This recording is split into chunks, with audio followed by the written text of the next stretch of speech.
آپ لوگ بھی تشریح ایسے ہی کرتے ہیں نا کہ جو بھی بک میں تشریح دی ہوئی ہے چاہے وہ مشکل ہے یا آسان آپ لوگوں نے سیم ٹو سیم رٹا لگا کر یاد کر کے لکھ لینی ہے پیپر میں اور پھر آپ کو بعد میں بھول جانی ہے. اور اسی طرح حوالہ جات بھی ہیں جو آپ رٹا لگا کر یاد تو کر لیتے ہیں لیکن آپ کو پیپر میں جا کر بھول جاتا ہے. تو آپ پلیز اپنے ساتھ یہ نہ کریں. میں آپ کو بہت آسان تشریح دے رہی ہوں اور بہت ہی زیادہ آسان حوالہ جات بھی جس کو آپ ایک بار ہی پڑھیں گے تو آپ کو یاد ہو جائے گا.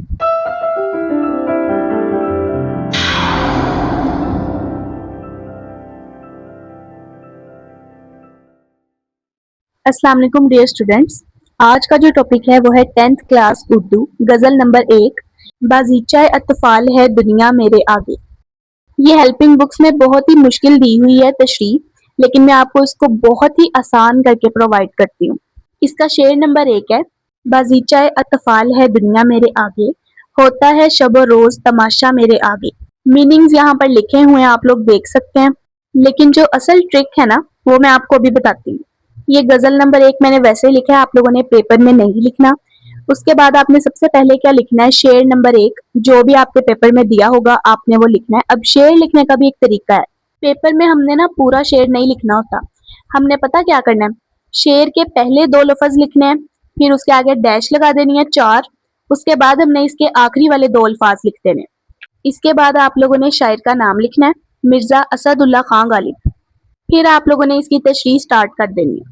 اب مجھے یہ بھی پتا ہے کہ آپ لوگ ہر شاعر کے لیے الگ الگ اس کا تعارف یاد کرتے ہیں اور پھر آپ کو یہ سب کچھ بھول جاتا ہے. آپ کو کوئی ضرورت نہیں ہے اتنی محنت کرنے کی. میں آپ کو بتاتی ہوں آپ نے کیا کرنا ہے. جو بھی شاعر کا نام ہوگا نا آپ لوگوں نے وہ لکھنا ہے. جیسے یہاں پر ہے مرزا غالب اردو ادب کے مشہور ترین غزل گو ہیں. ان کا شمار اردو ادب کے بہترین اور قابل ترین شاعروں میں ہوتا ہے. بس آپ لوگوں نے یہ 2 لائنیں نا ہر غزل کے شاعر کے لیے لکھ دینی ہے. حمد کی تشریح بھی میں پریویس ویڈیوز میں کروا چکی ہوں اور اس میں بھی میں نے شاعر کا تعارف نظم کے حوالے سے لکھنے کا بھی پیٹرن بتایا. آپ لوگ وہ دیکھ لیں اس کا لنک میں آپ کو ڈسکرپشن میں دے دیتی ہوں. اچھا یہ 2 لائنز لکھنے کے بعد آپ لوگوں نے کرنا پتا کیا ہے جو بک میں آپ کا شعر میں لکھا ہوا ہے نا مفہوم وہ آپ نے اس کے بعد ایڈ کر دینا. یہ آپ نے پیپر میں علیحدہ سے نہیں لکھنا. آپ لوگوں نے اس کے فرسٹ پیراگراف میں ہی ایڈ کر دینا ہے. اس سے آپ کی تشریح کی لینتھ بھی تھوڑی سی بڑی ہو جائے گی. تو آپ لوگوں نے کیا لکھنا ہے اس شعر میں شاعر کہتے ہیں کہ میرے نزدیک دنیا بچوں کے کھیل کا میدان ہے جہاں دن رات میرے سامنے تماشا ہوتا ہے. اس کے بعد آپ لوگوں نے یہ والی کوٹیشن لکھ دینی ہے دنیا محض ایک کھیل تماشا ہے. بکس میں آپ کو یہ والی کوٹیشن نہیں ملی ہوگی یہ میں نے خود سے لکھی ہے کیونکہ یہ اس کے ریلیونٹ ہی ہے. تو ضروری نہیں ہوتا جو بک میں دی ہیں آپ لوگوں نے وہی لکھنی ہے. آپ لوگ یہ والی بھی کر سکتے ہیں جو میں نے آپ کو پرووائڈ کی ہے. اس کے بعد آپ لوگوں نے نیکسٹ پیراگراف لکھنا ہے. اس شعر میں شاعر دنیا سے اپنی بے نیازی کو بیان کرتا ہے. پہلے مصرے میں شاعر کہتا ہے کہ میں اس دنیا سے اس قدر بے نیاز ہوں کہ اس کی ساری رونقیں مال و اسباب اور سرگرمیوں کے باوجود یہ میری نظر میں بچوں کا کھیل کا میدان ہے. اس کی حیثیت بہت معمولی ہے. جس طرح تھوڑی دیر کے لیے کھیل کا میدان سجتا ہے بچے کھیلتے ہیں کبھی ہنستے ہیں اور کبھی روتے ہیں لیکن تھوڑی ہی دیر بعد سب کچھ ختم ہو جاتا ہے.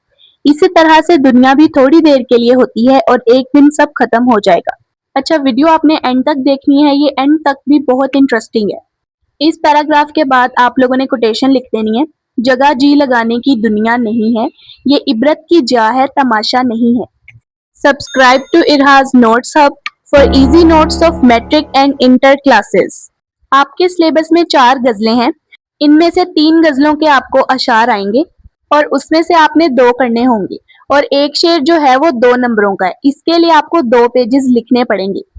دوسرے مصرے میں شاعر کہتا ہے کہ دن رات میرے سامنے ایک تماشا ہوتا ہے.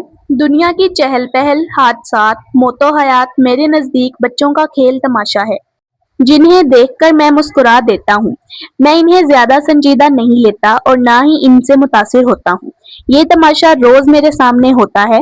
لفظ تماشا استعمال کر کے شاعر یہ بتانا چاہتا ہے کہ دنیا کے حادثات دیکھنے میں تو دلچسپ لگتے ہیں مگر ان کی حقیقت معمولی ہے. اب نیکسٹ کوٹیشن ہے. اچھا آپ لوگوں نے اس بات کا خیال رکھنا ہے کہ جس پیراگراف کے بعد آپ نے کوٹیشن لکھنی ہے وہ کوٹیشن اس پیراگراف سے ریلیٹڈ ہونی چاہیے.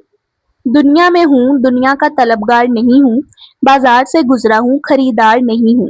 اور جو تشریح کا اینڈ ہے وہ آپ نے کبھی بھی کوٹیشن سے نہیں کرنا نہ ہی تشریح کا اور نہ ہی مضمون کا. کوٹیشن کے بعد نا اپنے ایک یا دو لائنیں لکھ دینی ہے. شاعر پہلے سے اس تماشے کی اصل حقیقت اور انجام سے آگاہ ہے، اسی لیے اس کے نزدیک یہ بہت زیادہ اہمیت کا حامل نہیں. اب آ جاتے ہیں شعر نمبر 2 پر. ایک کھیل ہے اورنگ سلیمان میرے نزدیک، ایک بات ہے اعجاز مسیحا میرے آگے. الفاظ معنی یہاں پر لکھے ہوئے ہیں، آپ لوگ یہاں سے دیکھ لیں. آپ لوگوں نے ہر شعر کی تشریح میں شاعر کا تعارف لکھنا ہے، اور آپ لوگوں نے یہی 2 لائنز لکھنی ہے جو میں نے آپ کو پہلے بھی بتائی ہیں. مرزا غالب اردو ادب کے مشہور غزل گو ہیں. ان کا شمار اردو ادب کے قابل اور بہترین شاعروں میں ہوتا ہے. اب آپ لوگوں نے شعر کے مفہوم کو یہاں پر لکھ دینا ہے. اس شعر میں شاعر یہ کہتے ہیں کہ حضرت سلیمان کے تخت کا ہواؤں میں اڑنا میرے نزدیک ایک کھیل ہے، حضرت عیسیٰ کی مسیحائی کے معجزے میرے لیے معمولی بات ہے. اب آپ لوگوں نے یہ والا حوالہ لکھ دینا ہے. جس کو فن پر عبور ہو جائے اس کے لیے بڑے سے بڑا کام بھی کھیل لگتا ہے. اب آ جائیں اگلے پیراگراف کی طرف. اس شعر میں شاعر اپنی بے نیازی اور خود اعتمادی کو بیان کرتا ہے. 2 اہم مذہبی اور تاریخی شخصیات کے معجزات کا ذکر کر کے ان سے متعلق اپنی کیفیت بیان کرتا ہے. پہلے مصرعے میں شاعر نے مشہور تلمیح اورنگ سلیمان استعمال کی ہے، جس کے معنی حضرت سلیمان علیہ السلام کا تخت اور ان کی بادشاہت ہے. اب تلمیح کا مطلب کیا ہے؟ اس کا مطلب ہے کہ ریفرنس دینا یا پھر اشارہ کرنا. حضرت سلیمان علیہ السلام نے اللہ تعالیٰ سے دعا کی تھی کہ مجھے ایسی بادشاہت عطا فرما جو دنیا میں کسی کو نہ ملی ہو. حضرت سلیمان علیہ السلام نے فرمایا، اے میرے رب مجھے بخش دے اور مجھے ایسی بادشاہت عطا فرما جو میرے بعد کسی کو میسر نہ ہو. آپ علیہ السلام کی دعا کرنے پر اللہ تعالیٰ نے انہیں جن و انس اور چرند پرند کی حکمرانی عطا فرمائی اور انہیں ایک تخت عطا فرمایا جو ہواؤں پر اٹھتا تھا. حضرت سلیمان علیہ السلام اس تخت کے ذریعے طویل مسافتیں پل بھر میں طے کر لیتے تھے. شاعر کہتا ہے کہ سلیمان علیہ السلام کی بادشاہت اور ان کا تخت میرے لیے محض ایک کھیل ہے. یہ مجھے حیران نہیں کرتے، آج کے دور میں اس سے بھی زیادہ حیران کن عجائب ہو رہے ہیں. اس کے بعد آپ لوگوں نے کوٹیشن لکھ دینی ہے. آج بھی معجزے دنیا میں باقی ہیں، ایمان والوں کے لیے نشانیاں باقی ہیں. دوسرے مصرعے میں شاعر ایک اور تلمیح اعجاز مسیحا استعمال کرتا ہے، جس کے معنی حضرت عیسیٰ علیہ السلام کی مسیحائی کا معجزہ ہے. حضرت عیسیٰ علیہ السلام نے بہت سے معجزات عطا فرمائے تھے، جن میں سے ایک معجزہ مسیحائی تھا.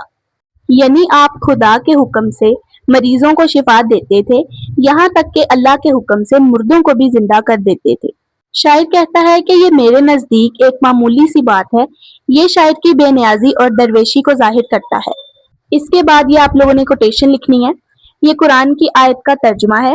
اور ہم نے عیسیٰ علیہ السلام کو روح القدس سے قوت دی اور کھلی نشانیاں عطا کی. اب یہاں پر روح القدس سے مراد ہے حضرت جبرائیل علیہ السلام. اس کے بعد آپ لوگوں نے لاسٹ پہ 2-3 لائنز لکھ دینی ہے. شاعر کے نزدیک حضرت سلیمان علیہ السلام کی بادشاہت اور حضرت عیسیٰ علیہ السلام کی مسیحائی ایک کھیل تماشا ہے جو دنیا کے ساتھ ہی ختم ہو گیا. گویا شاعر کے نزدیک یہ دنیا عارضی ہے. اچھا، یہ میں نے آج کی ویڈیو میں اشعار نمبر 1-2 کی تشریح کروائی ہے، اور کل انشاءاللہ تعالی باقی اشعار کی تشریح کریں گے. تو تب تک کے لیے اللہ حافظ.